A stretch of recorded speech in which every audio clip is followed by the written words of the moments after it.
This video is going to talk about Nash equilibrium and how to find it in a normal form game. I've got the same matrix up here that I just had for the video I had on finding a best response. So we're going to go from this to first talk about what it is that we mean by Nash equilibrium. Before we talk about Nash equilibrium, what we're trying to do in game theory more generally is try to think through how we believe rational players would play this game, right? And that's what all of game theory is about, trying to just think about how is it that we believe that rational players would play this game, knowing that they're playing against another rational player. We're just trying to figure like what's the best way to choose, what's the best way to think about why players will play. And so when game theorists want to propose how they think they might, a solution concept, was any of the equilibrium here, we really have in mind trying to say, trying to get at like, this is what we think a smart player playing this game would do. And then we're going to assume that when we model people in an economy, in a model economy interacting in a game theoretic situation, we're going to assume that they're going to play that they're intelligent and they're looking out for their best interest and they're trying to do whatever is going to be best for them. So again, we're looking at this and then trying to think about like how would two smart players possibly play this game.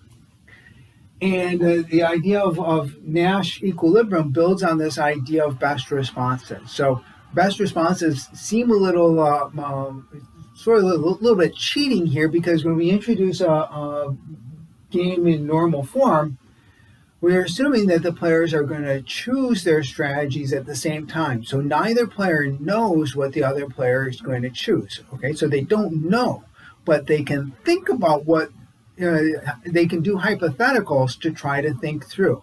And this is what we're assuming that these smart people who would be playing this game would do. They would do hypotheticals and they would think, if my opponent does this, then I'm going to want to do this. And if they want to do that, then I'm going to do this. And then they'll know that, furthermore, that other person's probably thinking this exact same way, trying to think like, if I do this, they're going to want to do this. So what am I going to want to do? And again, to try to make this concrete, to try to actually get to something, the idea is saying like, let's do with mutual best response. Why is that? Well, why do we think this might be plausible? If somebody's not best responding and they had a chance to think through what they might be doing here, the one way to think about it is for an equilibrium, for a Nash equilibrium, we would say like, what if we want to propose that a pair of strategies, given the outcome in this game, is a Nash equilibrium, and it's moving simultaneously? So they would say that this would be a Nash equilibrium, and then the thing would be at the very last second, before you actually had to lock into your choice, given what we propose the other player is going to do, would you want to actually carry out your strategy, or would you want to change? If it's a mutual best response, if we have a pair of strategies that are a mutual best response, then if both players know what the other player, if they learn what the other player is about to do before they do it, they wouldn't want to adjust their strategy. So that's sort of the idea here behind Nash equilibrium. And it would be a minimum thing you might want to apply, because if you didn't have a best response, if somebody wasn't best responding, you say like, well, what do you think the other player is going to do? Well, a minimum thing for a rational player is like, if I have some idea of what I think you're going to do, I should be best responding to what I think you're going to do. Now, what I think you might be doing could be correct or incorrect, but this again provides one way to work through. And the economics profession is sort of settled on Nash equilibrium, and that sort of shows at some level, like as economists start to learn about Nash equilibrium when they're studying economics, a whole bunch of us have come to the idea that, okay, there's something to this idea of mutual best response. It may not be the end of the world, may not be the last thing we want to say about strategic interaction, but there's something to it. Now, on the video about best responses and calculating best responses, we talk about the introduce to the underlining method that they had in the that they talk about in the book. And I already did some of these, so I just left this where the other video left off. And so I've already underlined the payoffs for player one's best responses to each of player two's possible strategies. And I did player two's best response, which is to up, because if player one chooses up, player two knows they're in this first row of the matrix, and they just find the highest payoff. Now, if player one might choose middle, we have to do the best response, and for player two, that's going to be 6, because they're comparing 2, 6, and 1. 6 is highest, so 6 is the best response. And if player one happens to choose down, then you have 5, 2, and 3. 5 is the highest, so we underline there. Once you know the underlining method and you've underlined all the strategy, you've underlined for the best response of each player, it's simple enough to find a Nash equilibrium. And any Nash equilibrium would be a cell in which you've got underlines for both players.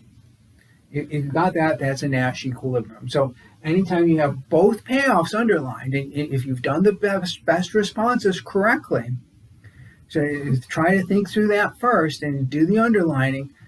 Once you do that underlining, any cell in which you have 2 underlined payoffs, that would be a Nash equilibrium in what we call pure strategies. The pure strategies are these the rows or the cells, the actions that they actually have. We'll have another video where we'll talk about what's known as mixed strategies. So a term in here, but these are pure strategies. So anytime you see both cells underlined, or both payoffs in a cell underlined, that's got to be a Nash equilibrium. So we have a Nash equilibrium here, and we have a Nash equilibrium here. There are 2 Nash equilibria in pure strategies.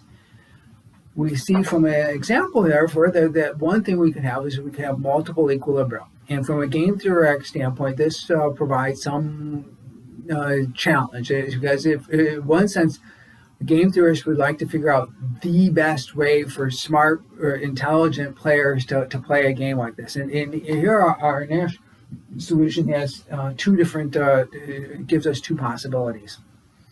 It would be another entire question beyond the scope of this class to fully think about, like, well, what does it mean for there to be multiple equilibria in the world?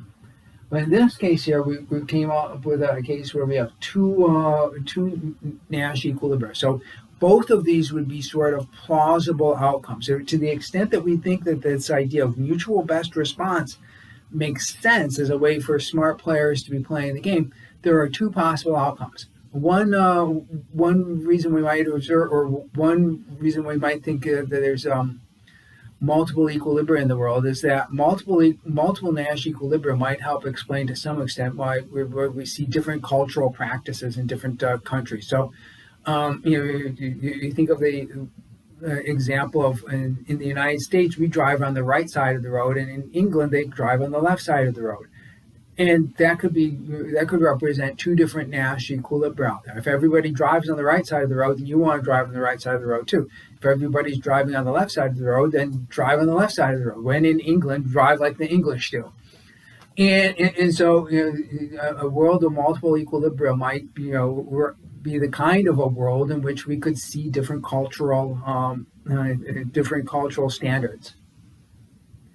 It's also possible you could have a matrix with depending on the payoffs, where there would be no Nash equilibria in pure strategies. If there's no cell in the matrix in which both payoffs are underlined, then there would be no Nash equilibrium in pure strategy. So finding out equilibrium in pure strategy is relatively straightforward if you get that. If you figure out how to do the best responding, then the Nash equilibrium simply we find do all the underlining, apply the underlining method, underline the payoff that represents the best response for each player, and when you have a cell with both payoffs underlined, you've got a Nash equilibrium of the game.